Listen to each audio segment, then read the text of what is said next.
Si Malakama belajar daring antara harapan dan kenyataan. Kebijakan pembelajaran secara daring sebagai upaya memutus persebaran COVID-19 memberikan dampak bagi dunia pendidikan. Pola pembelajaran yang tidak mengharuskan tatap muka berimbas bagi perekonomian warga. Pasalnya, untuk bisa mengikuti pembelajaran tersebut membutuhkan kuota internet.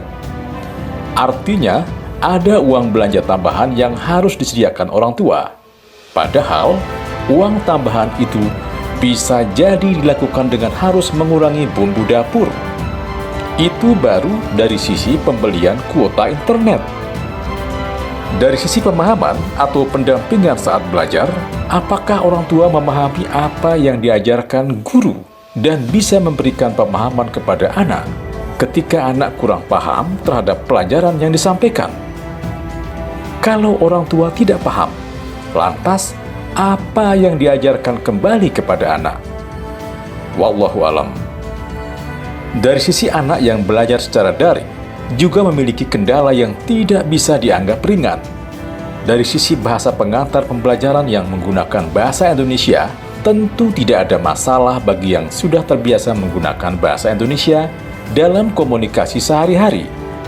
Tapi, bagaimana dengan masyarakat yang belum terbiasa? Tentu mengalami kendala dalam pemahamannya. Masih ada persoalan yang tidak kalah menariknya, yakni area blank spot. Beberapa wilayah di Nusa Tenggara Barat termasuk area yang belum terjangkau lambaian internet. Akibatnya, siswa tidak bisa mengikuti pembelajaran. Kalaupun dipaksakan dengan mencari area internet, muncul persoalan pendamping pembelajaran agar siswa memahami apa yang disampaikan dalam pembelajaran daring. Persoalannya tidak berhenti di situ. Kemauan siswa untuk belajar menjadi hal terpenting. Ini yang harus ditumbuh kembangkan. Bila tidak, fasilitas yang ada bisa jadi disalahgunakan. Misalnya berselancar di media sosial dan lainnya dengan tema yang lain. Menyiasati kondisi lapangan, beberapa guru berinisiatif membentuk kelompok belajar. Tapi efektivitasnya pun menjadi persoalan. Belum lagi jumlah siswa yang tidak sebanding dengan jumlah guru. Apalagi kalau mau bicara kalkulasi hasil pembelajaran, akan lebih banyak variabel lagi yang muncul.